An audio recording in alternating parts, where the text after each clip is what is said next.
We all know that the Calgary Flames are not scoring enough to win, and we're going to unpack and examine why on today's episode of Locked On Flames.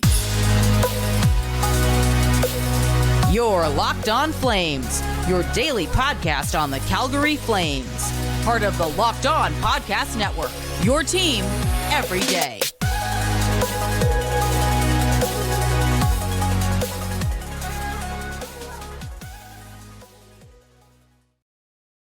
Hello, everyone, and welcome to today's episode of Locked On Flames. As always, I'm your host, Jess Belmosto, joined by my partner in crime, Nick Zararis. Nick, how are you today? I'm a little sad I stayed up to watch the Flames lose last night, but other than that, it's Friday. The sun is shining. It's not a bad start to the day. Yeah, for the first time in franchise history, the Flames took a point on their way out of Vegas. So I guess we can count that as some sort of silver lining. And we're going to kind of unpack this lack of offense and why it's not doing enough in order to win these games that are absolutely winnable, especially in their 22nd one-goal game loss. And as always, make sure you're subscribed to Locked On Flames wherever you get your podcasts. And of course, follow us on YouTube as well. It's free. Just come hang out with us. Let's have a discussion in the comments. Yesterday, I gave you an assignment. You did. Of kind of looking at the goals and seeing where they're scoring, where they're not, and special teams. Because I feel like now that the power play has kind of gotten it together a little bit, the penalty kill is slipping. And we're not seeing any 5-on-5 scoring. Yeah, anecdotally, your assumption was correct, that the bulk of the Flames scoring came at 5-on-5, that they weren't getting a lot on the power play, and what they were getting on the power play was very inconsistent. Yesterday, so the stats I have are from yesterday before the game against Vegas. Before yesterday, they were scoring a power play goal once every 8 minutes or so. 8 minutes of power play time. And that's with the Flames averaging, where did I write it down? The 8th most power play time of any team in the league. They have 308 minutes and 13 seconds of power play time through games up till yesterday, prior to the game against Vegas. And they had scored all of 37 power play goals in that time.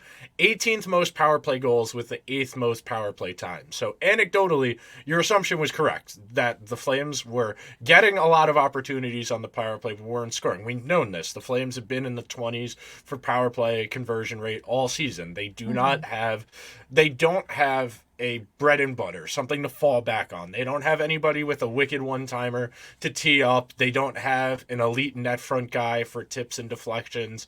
They really have to work for their offense. A lot of the time, their best play is a cross-seam pass where the person who receives the pass can take a step or two into their stride and take a shot from a skating position, something you would see more likely at 5-on-5 with sustained zone time as opposed to on the power play, because on the power play you want to be able to exploit the space. For the Flames, the way they exploit the space, they get the puck and they skate into that open space as opposed to passing the puck into open space. And there are merits to both. Good power plays feature both of those styles. You don't want to be overly reliant on one thing. But the Flames' best pure shooter is probably Tyler Toffoli, who's had an okay run on the power play. He's got 8 power play goals. He's shooting 5.9%. He's got 42 shots on the power play. So he's scored 8 of those 42. So that speaks to just a general not really having anything to fall back on, because a lot of these plays are being forced to be made on an individual level.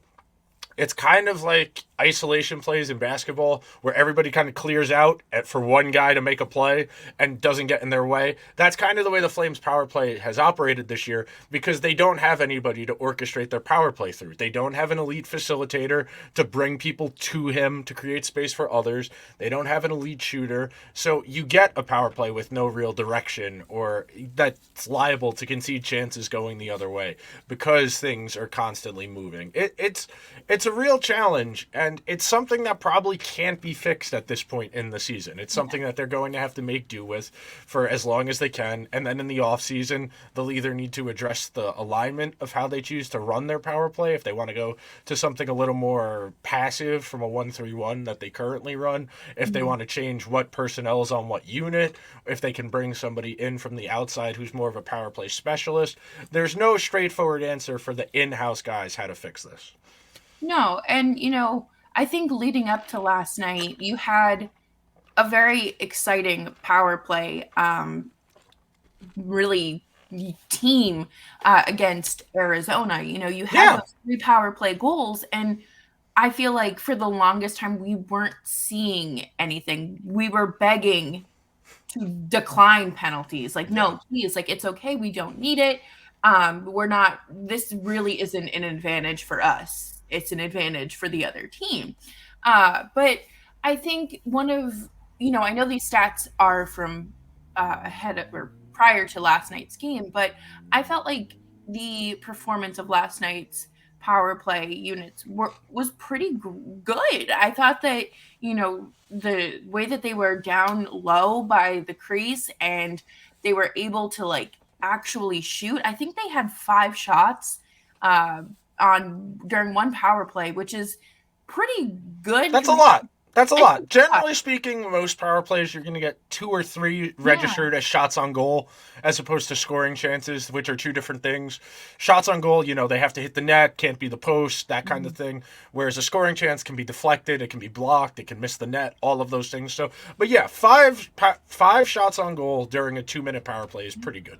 And you had asked what the split was, and the Flames, or what's it called?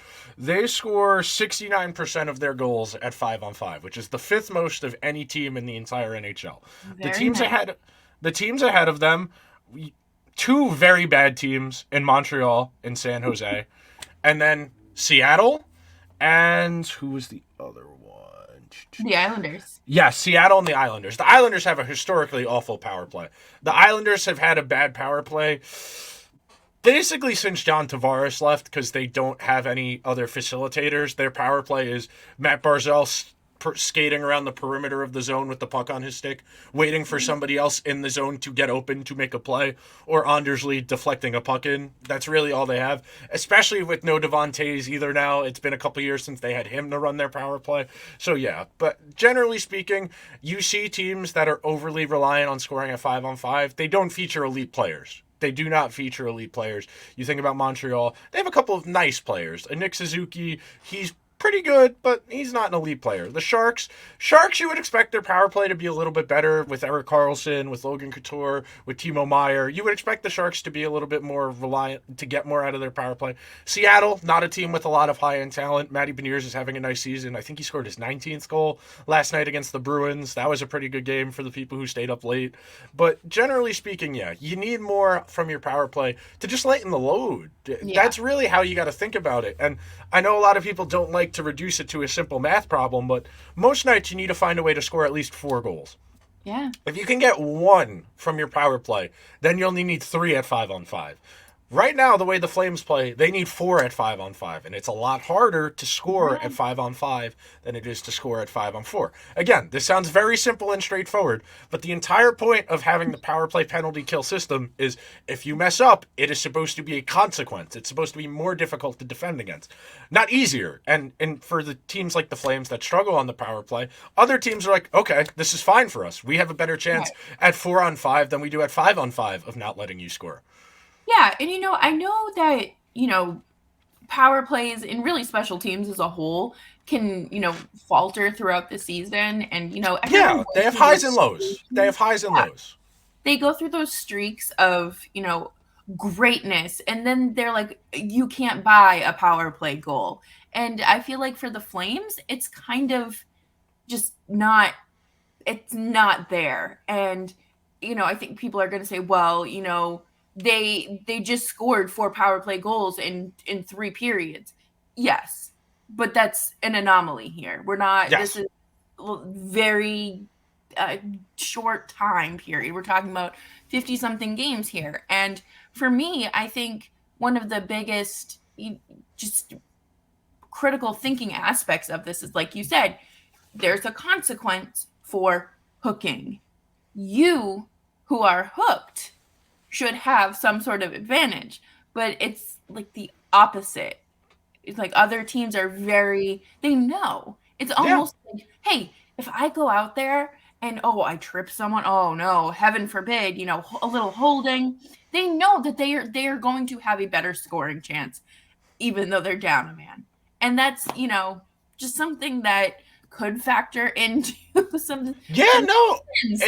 If you're not afraid of the consequences, yeah. If you feel like you have a good penalty kill and it's a 50-50 play, and if you take the penalty, you're definitely taking away a chance from them scoring at 5-on-5, you do it 100 times out of 100. It's like in football when a defensive back gets burned and they tackle the guy so he can't catch the ball. Yeah, you'd rather take the pass interference than let the other team score a touchdown.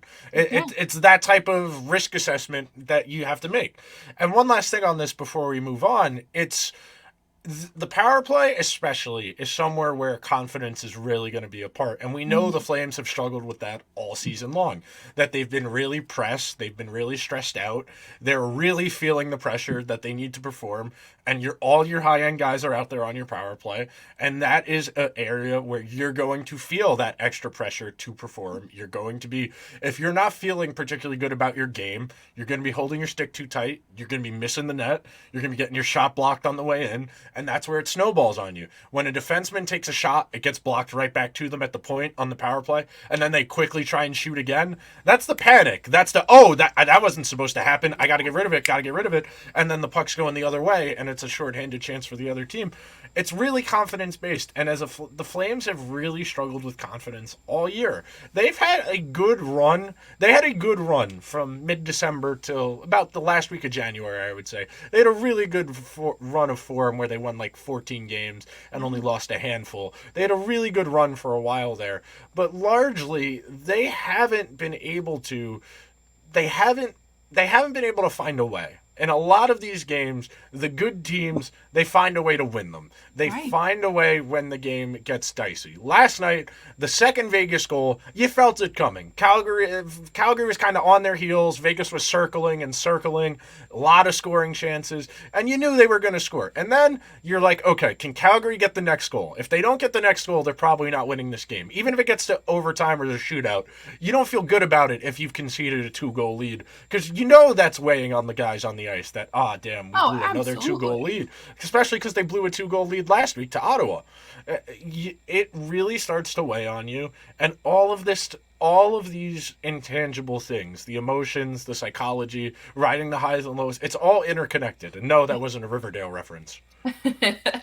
And coming up next, we are absolutely going to continue this conversation and just put things into perspective in a way that might help ease the burn of last night's loss rather. And before we dive into that, though, I do want to tell you about FanDuel Sportsbook. It is the midway point of the NBA season, and it is the perfect time to download the FanDuel app. It is America's #1 sportsbook because new customers get the no-sweat first bet up to $1,000 in bonus bets if your first bet doesn't win. Just download the FanDuel Sportsbook app. It's safe, secure, and easy to use. Last night, I decided to use my bonus bet on a Jake DeBrusk goal, and I ended up winning $8. So you know what? There we go.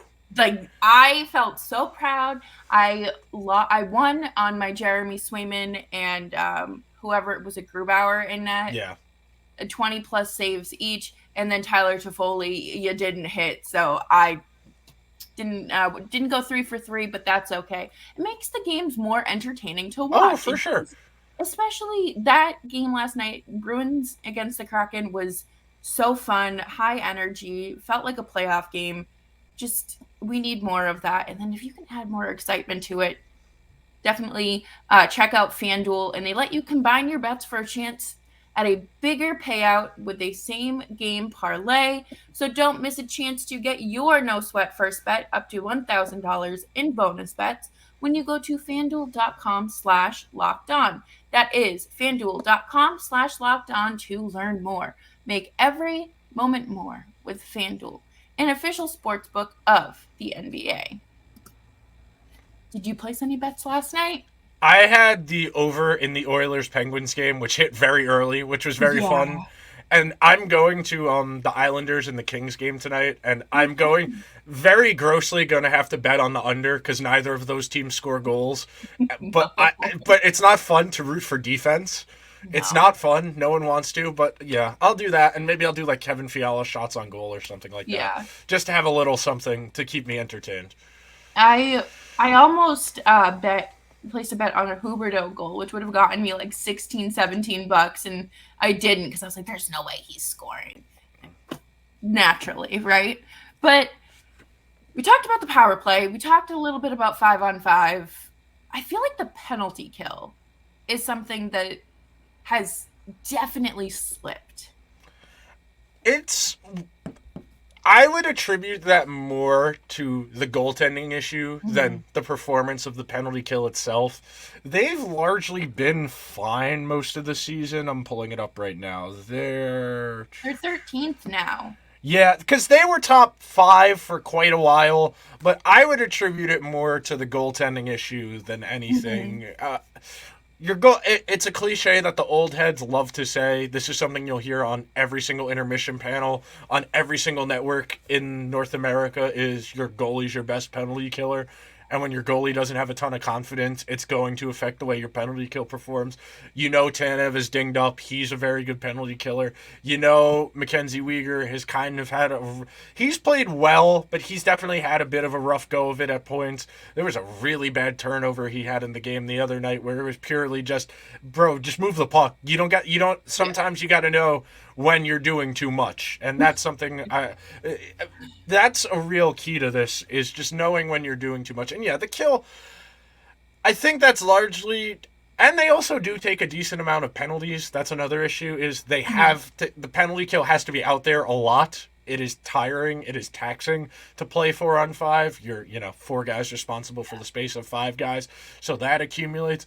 But largely, not going to be able to do much. It's the same thing as the power play. Like, you can tweak who's on each unit, but you're not really going to tinker what you do as a penalty kill. You have guys who are good at that skill set. You have a Blake Coleman. You have a Michael Backlund. You have Mangiapane. You have Dubé, Kadri. You have a lot of guys who have a skill set that would lend itself to playing well on the penalty kill. It just hasn't been there the last couple of weeks. It's been a rough run of form, as you were saying.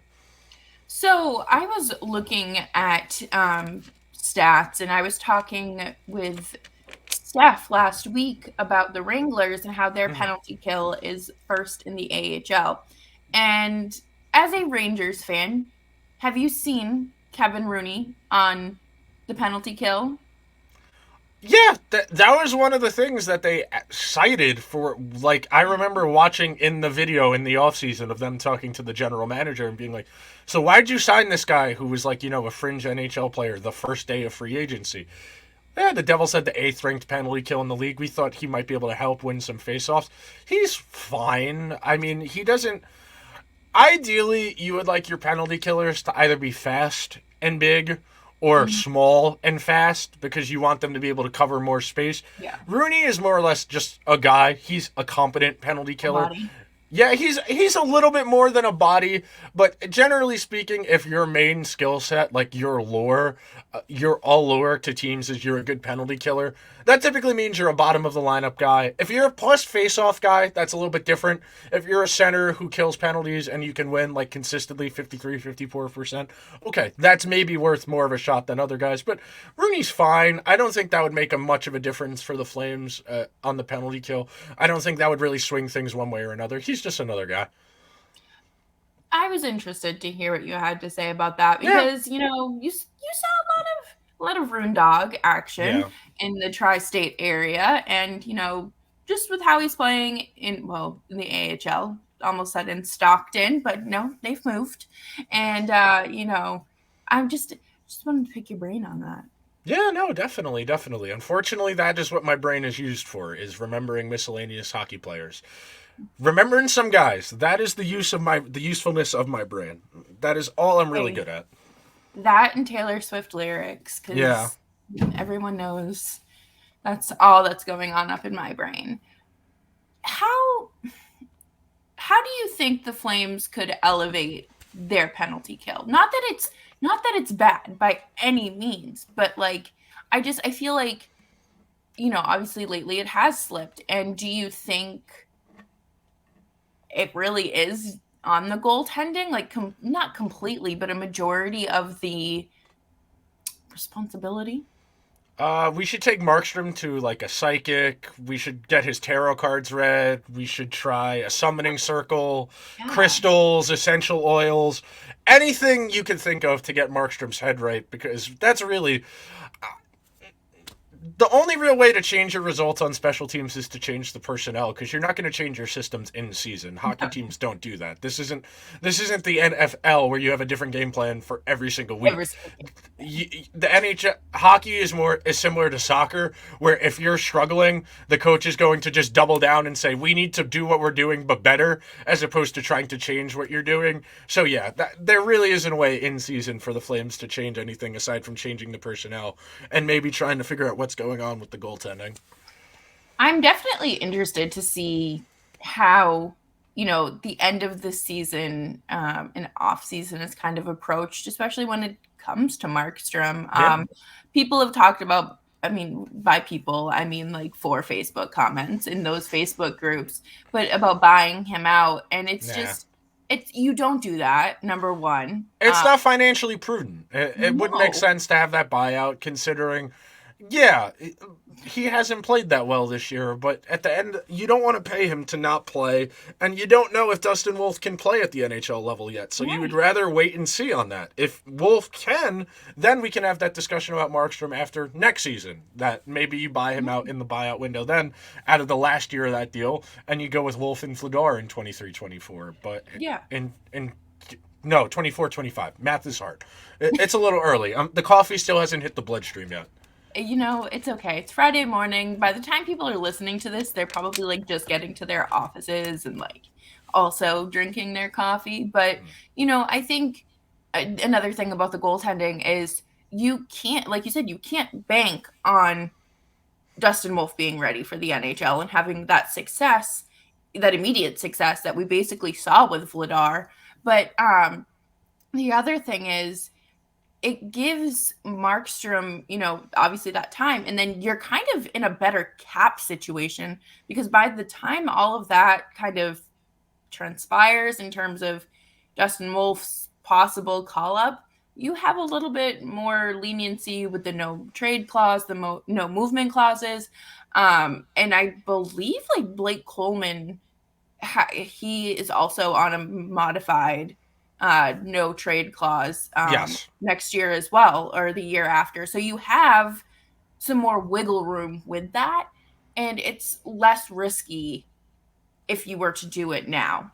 Like there's no reason to say, hey, we're buying you out. We're going to call up this child from the AHL. We hope that it works. While you were talking, I pulled up the buyout calculator on Cap Friendly. I mean, if they were to buy out Markstrom after this season, he'd have a dead cap hit of 1.666 repeating for 6 seasons after this season. So it's not a terribly cost prohibitive amount. No. But I think it's more back to what I was saying before, of then you're putting all your eggs in the Dustin Wolf and Vladar basket, which maybe they're fine, maybe they're not, but first of all, I don't think you could talk Daryl into rolling with a rookie goalie and somebody with less than 100 career NHL starts and saying, okay, make the playoffs. I don't think that's just not the way he operates. I don't think you could do that. But there's a lot of reasons why I don't think it would happen. Sure, you can make the argument that maybe they should do it and try and clear up a little cap space and have a little more flexibility. But at the same time, I don't think it will. Not that it shouldn't or won't, but I don't think it will. Yeah. Well, coming up next, we are going to talk about some more of your Calgary Flames. And thank you, everyone, for hanging out with us today on this wonderful Friday. I know it's been absolutely bitter cold in Calgary, so make sure you have your hand warmers, gloves, hats, and scarves. And make sure you're also following us on Twitter at Jess Belmosto and Nick Zararis. What do you make of last night's game? Vegas is a better team. Well, It's that Vegas we knew has that. more. Vegas has more high-end players. When they needed a play, Jack Eichel said, "Okay, we'll do this." Overtime, Pietrangelo, "Okay, I'll do it." That's really what it comes down to. And a lot of these one-goal games, and you said 22? 22. 22 one-goal games. When the margin for error is small, the difference maker are the elite players. It's the same thing in the playoffs. Everybody in the playoffs likes to harp on the fifth defenseman. Like I saw somebody saying I think it was Steve Dangle's producer arguing with somebody on Twitter. Like, well, yeah, the Avs won the cup because they got Josh Manson. Well, Josh Manson was like the fifth defenseman. Well, the Lightning won the Stanley Cup because of Barclay Goodrow and the Lightning won the Stanley Cup because Nikita Kucherov and Braden Point were almost 2 point per game players for two playoffs in a row. You win because your high-end players win. Your high-end players carry you. In those close games, in those difficult situations, you win when your high-end players outplay the other team's high-end players. Right now, the Flames' high-end players aren't doing that. So the other team's high-end players are saying, "Oh, we'll take this. Thank you very much." That's really all it comes down to in these one-goal games. Sure, you could attribute it to some bad luck. That's definitely part of this too. It's very easy to reduce hockey to just you won or you lost, but a good 40-50% of this stupid sport is you got unlucky. Hockey is the most luck dependent of the four major sports because there are so many variables that go into every single play. That's the way the game is, unfortunately. There is a good percent of hockey that we're never really going to be able to explain, to quantify, to define just because of the nature of the sport, the way it's played. It's not conducive to being analyzed to every minute detail like baseball. We cannot measure the rotations of the puck the way you can the rotations of a breaking pitch in baseball. There just simply isn't enough information within hockey to quantify it to the degree that baseball has. That's not to say you can't get a little bit better. Like I was talking the other day about more descriptive statistics like detailed face-offs, detailed hits, like that kind of stuff, sure. But you're never going to be able to explain hockey the way you can baseball because there's just too much in hockey that's random. There is just a shot gets released, it can hit a divot in the ice, it can hit someone's leg, it can hit a stick, it can hit a butt cheek, it can hit a chest. A puck can hit anything on the way to the net between the stick and the shot. So there's just too much variance to really try and say you have the answer to everything. And that's unsatisfying to some people. To some people, it's unsatisfying to say, hey, we'll never know. And I'm one of those people. I like knowing the answer to things. I read Wikipedia at 2 a.m. because I want to know things that are going on. So I am constantly trying to say, well, what is every team doing? If I can't figure out the right answer, I'm going to figure out the best answer possible. Like, you know how you get partial credit on a test? Oh yeah. That kind of thing. That saved me in high school. Yeah, if there's not a right answer, I'm gonna copy the Avalanche's answer. I'm gonna copy what the Lightning's answer is, what the Hurricanes' answer is, what the Bruins' answer is, what teams who have success. That is the way. You have to copy what the successful teams are doing because there is no one way to play hockey the way there is 1-2 ways to play the other sports. No, absolutely, and I think it's so interesting. Like, you're talking about all the possibilities of what can happen on a puck's way in. The first thing I thought of was Rasmus Anderson's shot from the blue line against the Oilers in the playoffs. Yeah. That doesn't happen. There's a reason why everyone was so astonished by it and so how does this happen? And that puck could have hit a butt cheek, a helmet, anything on its way in. Like, you don't know, but it still went in. And yeah, sure, Mike Smith probably couldn't have stopped the beach ball, but that doesn't matter because Rasmus Anderson still shot it from behind the blue line into the net. And, there are so many variables. The Flames in that gosh darn post is one of them. That is one of the things that has killed this team this year. And people are saying, we should make the nets bigger. That's not, what does that do? What does that do for your goalie? I'm all for more offense. I've long said the NHL should make the nets a couple inches bigger. They don't have to be lacrosse big, but make them a couple inches wider. Make them maybe 2-3 inches wider, an inch or two taller. You want to incentivize offense. You want to incentivize teams to be aggressive and to play in an exciting fashion. You don't want what we've kind of seen 3-on-3 overtime reduced to, where teams pass out of the zone, change, get sustained zone, don't take a single shot, reset, come out of the zone, change again. You want to incentivize it, but I don't think you're going to get Gary to change the size of the nets. Maybe another commissioner who's forward thinking, but you're not going to get Gary to do it. Yeah, so in a different lifetime, when Ovi's great grandkids are playing in the league, if the world has not burned itself to the ground yet, by that point, we may see that. But I think it's just really interesting. Obviously, like baseball, you want to see those home runs. You want to see your team score. I kind of like pitchers duels, like those one-off occasions. Like it's just interesting to watch. Like like the Markstrom and Ottinger. That was so it was frustrating, but it was just incredible to watch because they made those. It was super high leverage. Every single play mattered so much because goals were at such a premium. It's the same thing with pitchers duels. Yeah. The difference is the home run is the most efficient way to score in baseball. You only need one swing. Whereas if you get a single, you got to move them over, you got to drive them in. Hockey has yet to have that revolution. It has yet to find its peak efficiency, which is partly rooted in its randomness. You can't only play hockey one way because that way might just not work on a given day. And you could say that in baseball with the home run only offense. You've seen a number of teams struggle to break through that glass ceiling who only rely on home runs for their offense.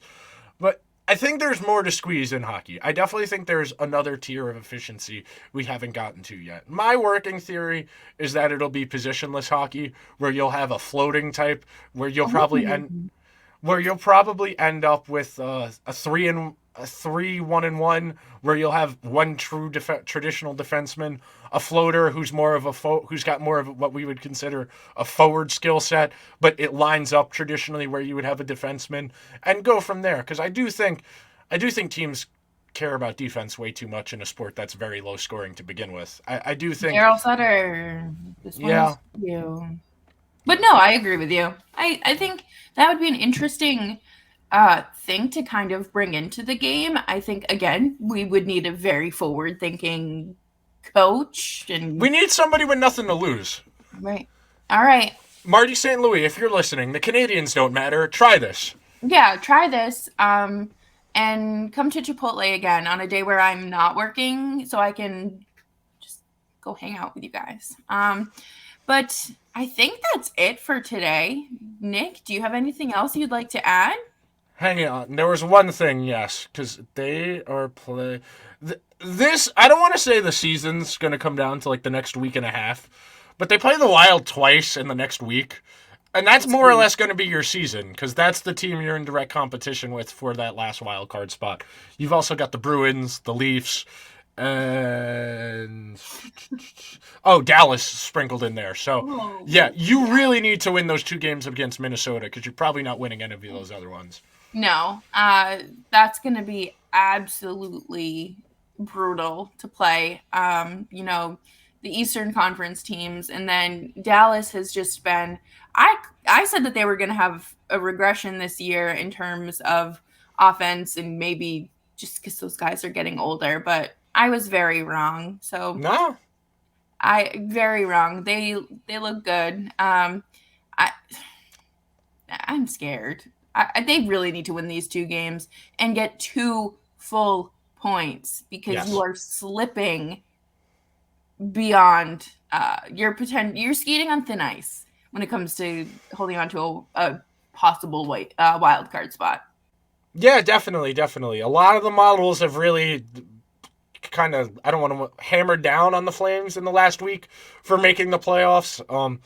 HockeyViz has them the first team out in the West. Money Puck has them the last team in the West. So it really depends where you look. But for the most part, everybody's kind of bearish on the Flames at the moment. Yeah, I'm pulling up Money Puck right now for playoff odds. Yeah, no, it's...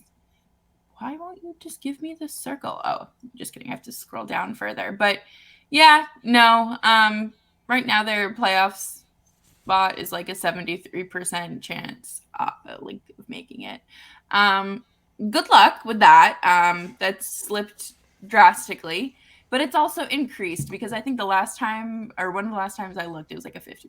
So congrats. Seattle has a 90% chance, which is, I think that's fun, but not for the Flames. Seattle's fun to watch. I'll give them that. They're entertaining to watch. They play a very energetic style. Yeah, I like it. I like the youth movement that they've kind of got. But also shout out to Jacob Pelletier, who has had 2 career multi-point games back to back now. So congrats. Oh my goodness, it's Friday. Everyone enjoy the weekend. Be safe. Stay warm. Be responsible with whatever you're doing. Nick, do you have anything else you'd like to add? Everyone have a good weekend. Yeah, that's really it. Just keep your vibes positive. So, and just be like, it's just hockey. It's just a silly game. I say that, and then I also scream at the television sometimes. So, everyone have a good weekend, and I will see you later, or no, Monday, because it's Friday. Thank you, everyone.